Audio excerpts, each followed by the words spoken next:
Dear student, welcome to success career. आज की इस वीडियो में आप लोग देखने वाले हैं सेल राउरकेला स्टील प्लांट की तरफ से एग्जाम कराए गए हैं, ठीक है। जो कि फीटर के ऑफिशियल पेपर को हम यहाँ पे एनालिसिस करेंगे कि एग्जाम में कौन कौन से क्वेश्चन आए हैं। ये क्वेश्चन पेपर 3 मार्च 2024 का है, सेकेंड शिफ्ट में। मेरे पास जो भी क्वेश्चन आया हुआ है वो डिस्कस करेंगे और आपको कहाँ से तैयारी करके जाना है, क्या क्या चीज़ें पढ़कर जाना है, पूरा इस वीडियो में हम डिटेल से बात करेंगे। अगर आप भी सेल का एग्जाम देने जा रहे हैं तो इन चीज़ों को जरूर कर लीजिएगा, आपकी तैयारी 100% बहुत ही अच्छे तरीके से हो जाएगी, ठीक है। तो चलिए हम लोग पेपर को डिस्कस कर लेते हैं। जो भी मैं पेपर को डिस्कस करूंगा वो आप लोगों को हमारे टेलीग्राम चैनल में मिल जाएगा। टेलीग्राम चैनल का लिंक मैं आप लोगों को डिस्क्रिप्शन बॉक्स में दे दूंगा। सक्सेस करियर नाम से यहाँ पे आप लोगों को टेलीग्राम चैनल और साथ में व्हाट्सअप मिल जाएगा, लिंक आपको डिस्क्रिप्शन बॉक्स में वो मिल जाएगा। तो चलिए आज को पेपर को हम लोग डिस्कस करते हैं। यहाँ पे हम पेपर डिस्कस करेंगे जो भी कैंडिडेट एग्जाम देने गए थे, ये क्वेश्चन आया हुआ है। और बाकी अगर और क्वेश्चन भी अगर आपको याद आए तो कमेंट बॉक्स में जरूर पूछ लीजिएगा, जिससे कि एनालिसिस हो जाए। सबसे पहले हम यहाँ पे एग्जाम पैटर्न के बारे में बात कर लेते हैं। देखिए सेल का जो सेल यहाँ पे मैं लिख दे रहा हूँ सेल, ठीक है। सेल राउरकेला स्टील प्लांट, इसका जो एग्जाम हुआ था ना, इसमें आप लोगों का विषयगत यानी कि फीटर से यहाँ पे टोटल जो है फीटर से यहाँ पे टोटल कितने क्वेश्चन पूछे गए थे, तो टोटल यहाँ पे 50 क्वेश्चन पूछे गए थे फीटर से। वैसे राउरकेला स्टील प्लांट में टोटल 100 क्वेश्चन आए थे। 100 में से आपका फीटर से कितना क्वेश्चन आ गया था, 50 क्वेश्चन आ गया था। उसके बाद आपका जनरल नॉलेज आया था जीके का। तो जीके का क्वेश्चन कितना बनाया था, तो जीके का 30 क्वेश्चन बनाया था, ठीक है। वो भी जीके कहाँ से पूछा था, तो ये पूरा ओडिशा का भरा हुआ था। तो आप भी अगर कभी भी सेल राउरकेला स्टील प्लांट का एग्जाम देने जाएं तो ओडिशा के बारे में जनरल नॉलेज जरूर देख कर जाइएगा। फिर उसके बाद इंग्लिश पूछा था यहाँ पे, ठीक है, इंग्लिश। तो इंग्लिश 10 क्वेश्चन पूछा था, 10 नंबर का इंग्लिश। और उसके बाद मैथमेटिक्स पूछा था, 10 क्वेश्चन मैथमेटिक्स पूछा था। तो 50 30 80 80 90 10 100 टोटल 100 क्वेश्चन ये पैटर्न था। फीटर जो भी आपका ट्रेड है उससे 50 क्वेश्चन, जीके से 30 क्वेश्चन, ओडिशा का टोटल ओडिशा का उसमें भरा हुआ था। इंग्लिश से 10 क्वेश्चन पूछा था और मैथमेटिक्स से 10 क्वेश्चन पूछा था। तो हम सभी को डिस्कस करेंगे यहाँ पे, जो भी पेपर मेरे पास आया है वो चलिए हम लोग डिस्कस कर लेते हैं। सबसे पहले हम यहाँ पे मैथ का डिस्कस करेंगे। देखिए मैथ में क्वेश्चन पूछा था कि किसी का रेट ऑफ इंटरेस्ट दिया हुआ था 6% और ये साधारण ब्याज पे 6% ब्याज की दर से 4 वर्ष के लिए कोई मूलधन दिया गया था। और वो मूलधन में ब्याज उसको कितना रुपये मिला, 6,000 रुपये मिला था, ठीक है। ब्याज कितना मिला था, इंटरेस्ट उसको 6,000 मिला था। तो टोटल प्रिंसिपल पूछ रहा था, टोटल मूलधन पूछ रहा था कि कितना अमाउंट वो लिया होगा। तो ये अमाउंट जो आया था 25,000 आया था। कैसे आया था, तो आपको पता है कि जब साधारण ब्याज होती है तो 6% हर साल देना है 4 साल तक। तो टोटल कितना परसेंट हो जाएगा, 24% हो जाएगा। ये 24% उसको इंटरेस्ट मिला है, ये कितने के बराबर है, तो 6,000 रुपये के बराबर है। फिर इसको कटा देते हैं हम, 6 से ये जाएगा 6 चौके 24 और 6 से ये जाएगा 1,000, ठीक है। फिर उसके बाद ये 4% का आ गया। फिर इसको हम क्या करेंगे, 100% कोई भी अपने आप में वैल्यू होती है, तो इसको हम 25 से गुणा करेंगे और ये 1,000 है, इसको भी 25 से गुणा करेंगे। तो 25 चौका 100, यानी कि कोई भी धन अपने आप में 100% होता है, तो ये 100% बन गया। इधर 100% यानी कि 25,000 रुपये ये आंसर आया था। जो भी कैंडिडेट 25,000 आंसर लगाए थे उनका सही हुआ होगा। एक क्वेश्चन आया था, जैसे यहाँ पे दिया था पी क्यू प्लस आर, तीनों का मूल्य जो दिया हुआ था 12,000। और उसके बाद पी प्लस क्यू का दिया हुआ था, ये दोनों को मिलाकर 7,000 रुपये था। और दिया था क्यू आर से 1,000 रुपये कम है, ये दिया हुआ था। तो पी का मूल्य पूछा था, तो इसको भी सॉल्व करने के लिए आसान था। देखिए P plus R equal to 12,000 दिया था, तो पी प्लस क्यू 7,000 हो जाएगा ना। तो इसमें से P प्लस क्यू को निकाल दीजिए। तो P प्लस क्यू 7,000 दिया है, तो R का वैल्यू कितना आ जाएगा यहाँ पे, तो 7,000 माइनस हो जाएगा, तो R की वैल्यू कितना आ जाएगा, 5,000 रुपये आ जाएगा। अब मुझसे पूछा क्या है, P का पूछा था, तो P का कैसे निकलेगा यहाँ से देखिए। तो अब यहाँ पे करने के लिए देखिए, यहाँ पे Q और R का रेशियो दिया हुआ है और R यहाँ पे ऑलरेडी हमें पता चल गया 5,000। तो Q की वैल्यू यहाँ से आ जाएगी ना R माइनस 1,000 से, ठीक है। ये 60 में क्वेश्चन कोई लिख कर मुझे भेजा था, तो मैं यहाँ पे बता रहा हूँ। तो Q इक्वल टू क्या आ जाएगा यहाँ पे, तो 5,000 में से 1,000 घटा देंगे तो कितना हो जाएगा, 4,000 हो जाएगा, ठीक है। अब ये 4,000 हमसे P की वैल्यू पूछा था, तो P का वैल्यू 3,000 आया था। कैसे आया था वो देख लीजिए। तो P प्लस क्यू कितना है, 7,000, पी प्लस क्यू कितना है 7000 है। अब इसी को हम लोग क्या कर लेते हैं माइनस कर लेते हैं, तो P इक्वल टू 7000 और Q इधर माइनस हो जाएगा, Q की वैल्यू कितना है 4000, तो अब 4000 हम लोग हटा देंगे तो P की वैल्यू कितना आ जाएगी 3000। यहाँ पे ऐसे करना था तो 3000 P की वैल्यू आया था, जो कैंडिडेट 3000 लगाए थे वो सही था। एक क्वेश्चन दिया हुआ था, कोई सामान था, उसका कास्ट प्राइस और सेलिंग प्राइस का रेशियो दिया हुआ था, ठीक है, और डिस्काउंट उस पर 400 रुपये का डिस्काउंट दिया था, जिसमें मार्क प्राइस 1800 रुपये था, तो उसका कास्ट प्राइस पूछा हुआ था, ठीक है, तो कास्ट प्राइस 1200 रुपये आया था। कैसे इसको सॉल्व करेंगे देखेंगे। यहाँ पे CP अपान SP दिया हुआ था, इसका रेशियो दिया हुआ था, ठीक है 67 का, और ये डिस्काउंट दे दिया कितने का 400 का। मार्क प्राइस कितना है, मार्कअप प्राइस यहाँ पे दिया हुआ है 1800, ठीक है, तो 1800 में यहाँ पे लिख दे रहा हूँ 1800 में से ये मार्क प्राइस है, क्या है मार्क प्राइस, इसमें से 400 डिस्काउंट दे दिया, और 400 डिस्काउंट देने के बाद ये कितना हो जाएगा 1400। अब यहाँ पे देखिए सेलिंग प्राइस रेशियो में देखा जाए तो मान लीजिए ये कास्ट प्राइस 6x और सेलिंग प्राइस 7x, तो 7x इक्वल टू कितना हो जाएगा 1400 हो रहा है 1400, तो x इक्वल टू कितना हो जाएगा, तो 7 दूनी 14 200 हो जाएगा, x की वैल्यू 200 हो गया। अब हमसे कास्ट प्राइस पूछा हुआ था, तो कास्ट प्राइस 6x के बराबर है, यहाँ पे देख लीजिए 6 है, तो 6 इंटू एक्स यानी कि 6 गुणे 200 जब करेंगे तो आपका वैल्यू जो आया था वो 1200 रुपये आया था, ठीक है, ये क्वेश्चन आया था 10 में मैथमेटिक्स का यहाँ पे क्वेश्चन दिखा रहा हूँ। उसके बाद यहाँ पे एक क्वेश्चन पूरा पूछा था 180 का 20% minus question mark equal to 18, तो यहाँ क्वेश्चन मार्क का वैल्यू बताना था, तो ये कितना आया था 18, कैसे आया था इसको भी देख लेते हैं मैथ में।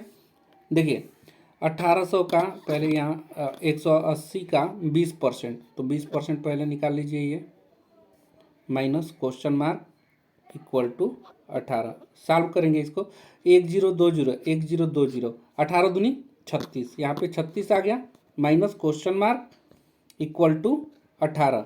अब देखिए क्वेश्चन मार्क को हम इस साइड लेते आएंगे तो 36 और 18 को इधर साइड लेते आएंगे तो 18 माइनस में हो जाएगा, और क्वेश्चन इधर माइनस में इधर आके प्लस बन जाएगा, तो 36 में से 18 जाएगा तो क्वेश्चन मार्क कितना हो जाएगा 18 इसकी वैल्यू आई थी, ठीक है। तो जो कैंडिडेट ये क्वेश्चन का 18 मारे थे उनका आंसर सही हुआ होगा।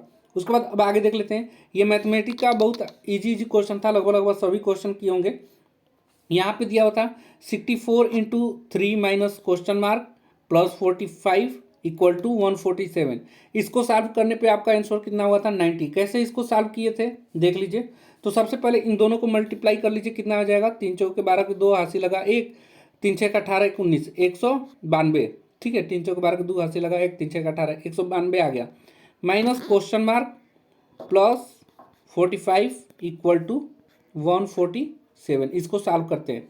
अब देखिए इधर इन दोनों को ऐड कर लीजिए तो कितना हो जाएगा, दोनों को ऐड करेंगे तो 5 2 7 9 4 13 के 3 हासिल लगा 1, और ये 237 हो गया, और इधर 147 है ना, इधर हम लाएंगे तो ये माइनस बन जाएगा 147, ठीक है। अब इक्वल टू ये क्वेश्चन मार्क माइनस में है, इधर आके क्या बन जाएगा प्लस बन जाएगा। अब जब 237 में से 147 घटाएंगे तो कितना हो जाएगा, 7 में से 7 गया 0, 13 में से 4 गया 9, ठीक है, 1 में से गया 0, यानी कि 90 आंसर आया था, ठीक है। तो इस क्वेश्चन का आंसर कितना आ गया था 90 आ गया था, ठीक है, ये भी देख लीजिए। अगला क्वेश्चन मैथमेटिक्स का आया था 75 माइनस 14 गुणे ब्रैकेट में 14 गुणे क्वेश्चन मार्क इक्वल टू 33, इसका आंसर जो आया था 3 आया था। इसको कैसे सॉल्व किए थे, तो सॉल्व करने के लिए देखेंगे, यहाँ पे मैं कर दे रहा हूँ इसको। सबसे पहले हम यहाँ पे क्वेश्चन मार्क को x मान लेते हैं, आसानी रहेगी इसको, तो ये क्या बन जाएगा यहाँ पे 75 माइनस 14x, ठीक है, इक्वल टू 33, ये हो गया। अब देखिए यहाँ पे 14 माइनस में है ना, माइनस 14x उधर ले जाएंगे पर, तो इसको 75 रहने देंगे, माइनस ये 33 को हम इस साइड लेते हैं रहे, तो माइनस बन जाएगा, उधर प्लस है तो, और ये 14x बन गया। अब इसको घटाएंगे तो कितना आ जाएगा, 5 में से 3 गया 2, 7 में से 3 गया 4, यानी कि 14x इक्वल टू कितना आ गया 42, तो x की वैल्यू कितना आ जाएगी, तो 42/14, इसको हम लोग सॉल्व करेंगे तो 14 3 42, यानी कि x की वैल्यू कितना आ गया 3 आ गया, कितना आ गया 3, तो ये देखिए 3 आंसर आया था। इस क्वेश्चन का कितना आंसर आया था 3 आंसर आया था, जो 3 किए होंगे वो सही होंगे। उसके बाद अगला मैथमेटिक्स का जो क्वेश्चन आया था वो देखेंगे क्या आया था, वो दिया था 153 भागे 9 plus 25 equal to question mark. तो इसका आंसर कितना आया था 42। बिल्कुल ईजी था। कैसे किए थे, तो 9 से पहले हम 153 में भाग दे लेंगे तो कितना हो जाएगा, 9 एकने 9, 6 बचा, 9 7 63 प्लस 25, इन दोनों को ऐड कर लीजिए तो कितना आ जाएगा 42। यही क्वेश्चन मार्क किसके बराबर आ गया 42, 42 आंसर आ गया था। उसके बाद एक क्वेश्चन दिया था, एक किसी कार्य को, यहाँ पे हम शॉर्टकट में कोई भेजा हुआ था, मुझे समझा दिया था कि एक किसी कार्य को 40 दिन में पूरा कर सकता है। ठीक है, बी 20% काम 10 दिन में करता था। बी का दिया हुआ था, बी 10% नहीं, ऐसा 20% कार्य, ठीक है 20% कार्य दिया था 10 दिन में करता है, तो 100% ये कार्य कितने दिन में करेगा, तो 100% ये 50 दिन में करेगा, तो वही डायरेक्ट 50 यहाँ पर लिख दिया हूँ। तो यहाँ क्या हो जाएगा 50 हो जाएगा। तो इसको कैसे करेंगे, तो इन दोनों का एलसीएम कितना हो जाएगा, टोटल वर्क कितना हो जाएगा, तो टोटल वर्क 200 हो जाएगा। कितना, दोनों का एलसीएम निकालेंगे, यानी एक दिन में एक कितना यूनिट काम करेगा, 5 यूनिट काम करेगा, और 50 से 200 में डिवाइड करेंगे, बी कितना यूनिट काम करेगा, 4 यूनिट काम करेगा। अगर ए प्लस बी दोनों देखेंगे, एक दिन में कार्य कितना करेंगे, तो दोनों को ऐड कर देंगे, 5 + 4 9 यूनिट करेंगे। और टोटल वर्क पूछा था, ए प्लस बी मिलकर कितने दिनों में वर्क करेंगे, तो 200 बटे में 9 कर देंगे, यही हमारा आंसर था। इसको निकल कर आया था 22 सही। देखिए कैसे, 9 दूनी 18, फिर 2 बचेगा, 9 दूनी 18 बचेगा 2 सही, 22 सही, 22 सही 22 सही 2/9 इसका आंसर आया था। ठीक है, यहाँ पे देखिए आंसर 22 सही 2/9 आंसर आया था। एक क्वेश्चन आया था कि इस प्रकार का सिंबल दिया हुआ था, ठीक है, ये फीटर्स है, ये दिया हुआ था, तो इसका सिंबल का नाम पूछा था, तो ये कौन सा था, रिड्यूस कंसेंट्रिक था। ठीक है, अब फीटर पे आ गए हैं, ये 10 क्वेश्चन हमने डिस्कस कर लिया, और फीटर पे हमने जो क्वेश्चन पूछा गया था उस पर चलते हैं। सबसे पहले यहाँ पे देखेंगे फाइल का चित्र बना के दिया हुआ था, फाइल का चित्र बना के हुआ था, उसका नोमेनक्लेचर आप लोग देखिए। आगे अगर स्टील प्लांट का देने जाएंगे ना, तो मैं बताऊंगा आप कहाँ से तैयारी, ये जितना भी फीटर का क्वेश्चन था ना, ये नीमी से पूरा क्वेश्चन उठाया था, नीमी से, बिल्कुल नीमी का पूरा, अगर जो क्वेश्चन देख के गए होंगे ना, पूरा 100 में 100 क्वेश्चन करके आए होंगे। ठीक है, उसके लिए अगर आप तैयारी करना चाहते हैं तो नीमी के पूरा टेस्ट मैंने बनवा दिया है, आप उसको ज्वाइन कर सकते हैं। कहाँ से ज्वाइन कर सकते हैं, चलिए वो बता देता हूँ। नीमी के क्वेश्चन आप टेस्ट के रूप में ज्वाइन करना चाहते हैं तो सक्सेस कैरियर मोबाइल ऐप को आप लोग डाउनलोड कर लीजिएगा। लिंक मैं आप लोग को डिस्क्रिप्शन बॉक्स में दे दूंगा ऐप का। यहाँ पे आने के बाद आपको ITI कोर्स में नीचे चले आना है। ठीक है, यहाँ पे कहाँ पे चले आना है, ITI कोर्स में आप लोग चले आइएगा। इसको ओपन करेंगे ना, तो यहाँ पे देखिए ITI fitter theory first year CBT exam mock test 2024, ये फर्स्ट ईयर का है। सिर्फ 99 रुपये में आपको पूरा मॉक टेस्ट मिल जाएगा। यहाँ पे देखेंगे अदर एग्जाम के लिए भी यहाँ पे और कोर्सेज मिल जाएंगे, जैसे यहाँ पे अगर टेस्ट देखेंगे तो यहाँ फिटर फर्स्ट ईयर से 15 टेस्ट डाला गया है, इम्प्लायबिलिटी से 16 टेस्ट डाला गया है, इंजीनियरिंग ड्राइंग से टेस्ट डाला गया है, साथ में उसका PDF भी आपको यहाँ पे अवेलेबल हो जाएगा। साथ में अगर अदर एग्जाम की भी तैयारी करना चाह रहे हैं ITI से रिलेटेड, तो यहाँ ऑल कोर्सेज में आप अगर आएंगे तो यहाँ CITS फिटर इंट्रेंस एग्जाम है, electrician theory, welder, master test series, all competitive exam के लिए यहाँ पे चैप्टर वाइज डाला गया है, ये ज्वाइन कर सकते हैं। डीजल मैकेनिक का, कंप्यूटर ऑपरेटर का, UP SSC ITI इंस्ट्रक्टर का, इंडियन नेवी का, साथ में बार्क वगैरह का सारे टेस्ट वगैरह बने हुए हैं, आप यहाँ से ज्वाइन कर सकते हैं। ठीक है, तो ये ऐप जरूर इंस्टॉल कर लीजिएगा। इस ऐप में आपको जॉब का अपडेट वगैरह सारी चीज़ें मिलेंगी। यहाँ पे देखेंगे बार का भी अगर तैयारी करना चाहते हैं, इंडियन नेवी, सभी चीज़ का यहाँ पे आप लोगों को टेस्ट वगैरह मिल जाएगा। ठीक है, तो पूरा क्वेश्चन नीमी से डाला था। चलिए तो हम लोग क्वेश्चन देख लेते हैं कैसा कैसा क्वेश्चन पूछा था। ठीक है, तो यहाँ पे हम लोग आ जाते हैं। यहाँ पे देखिए PDF में ओपन कर ले रहा हूँ। पहला जो क्वेश्चन पूछा हुआ था ना बहुत से कैंडिडेट का, तो इसमें फाइल बना दिया था। क्या दिया हुआ था, फाइल ऐसे बना दिया था। मैं यहाँ पे फाइल बनाकर दिखा दे रहा हूँ कैसे क्वेश्चन पूछा था। यहाँ पे ऐसे बना दिया था, और यहाँ पे इस चीज़ का नाम पूछा था। तो इसका जो नाम है ना, यहाँ पे ये फेरुल होता है, धातु के टुकड़ों को चारों तरफ से कर दिया जाता है, इसको क्या बोलते हैं, फेरुल नाम पूछा था। तो ये नाम आपको याद रखना है। इसको हैंडल बोलते हैं, इसको फेस बोलते हैं, एज बोलते हैं। ठीक है, और इसको यहाँ पे जो बना होता है उसे तीत बोलते हैं, ये सभी। फिर उसके बाद यहाँ पे इस वाले पार्ट को हील बोलते हैं। ये सभी नाम आप लोग को याद रखना है, इससे क्वेश्चन पूछा था। ठीक है, उसके बाद स्क्रैपर का चित्र बना कर दिया था। स्क्रैपर अच्छे से देख लीजिएगा। इस पूछा था ये कौन सा स्क्रैपर है, ऐसे बनाया हुआ था। और स्क्रैपर ऐसे स्क्रैपर बना दिया था ना यहाँ पे, ये याद रखिएगा। ऐसा चित्र पूछा था तो स्क्रैपर था, उससे रिलेटेड क्वेश्चन। बोल्ट से रिलेटेड क्वेश्चन पूछा था। लुब्रिकेशन सिस्टम से चित्र से क्वेश्चन हुआ दिया हुआ था, ठीक है।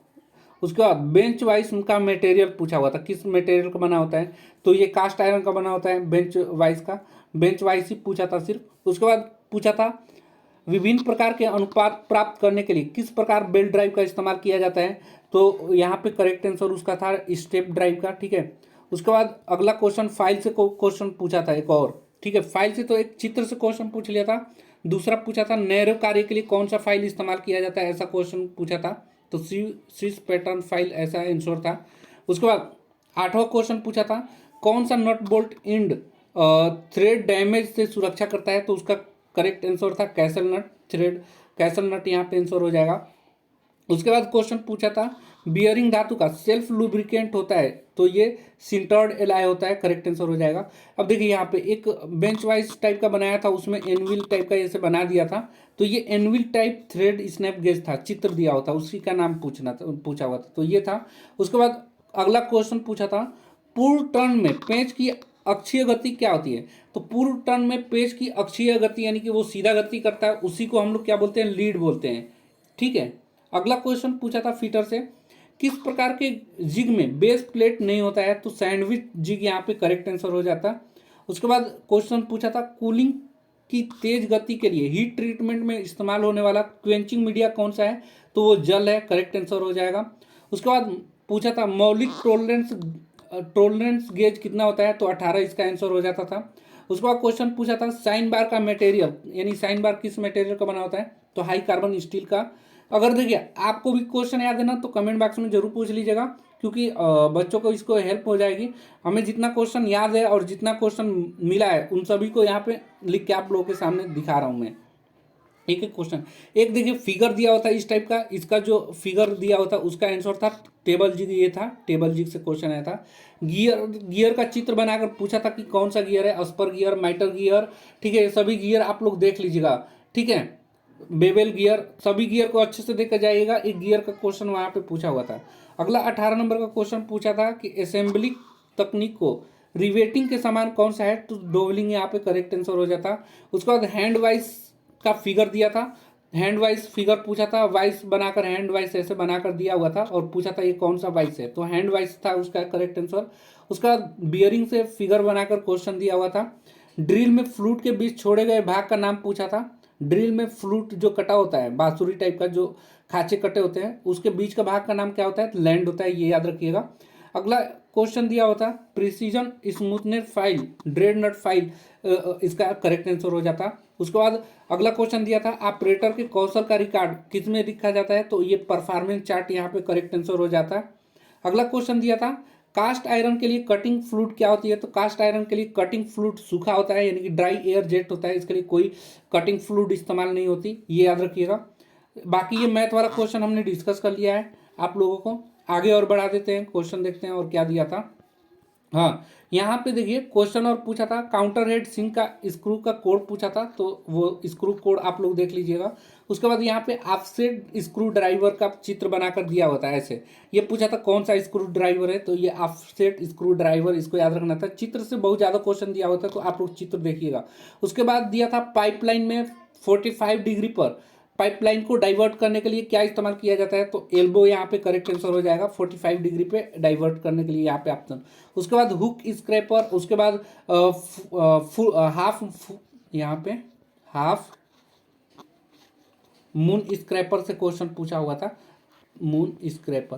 तो ये था क्वेश्चन जो पूछा हुआ था, जो कि मुझे जितना क्वेश्चन मिला है जो लोगों ने भेजा था मैं उस पर डिस्कस कर दिया हूँ। अगर आपको भी क्वेश्चन मालूम है तो आप इस नंबर पे जरूर भेजिएगा 9140822403। अगर कोर्स से रिलेटेड कोई इन्फॉर्मेशन चाहिए तो आप लोग इस नंबर पे कांटेक्ट कर सकते हैं, या सक्सेस कैरियर मोबाइल ऐप जरूर डाउनलोड कर लीजिएगा, जिसपे आपको जॉब के साथ साथ तैयारी की सारी इन्फॉर्मेशन मिलेगी, ठीक है। सिर्फ आप लोग सक्सेस कैरियर ऐप डाउनलोड कर लीजिएगा, लिंक डिस्क्रिप्शन बॉक्स में मिल जाएगा।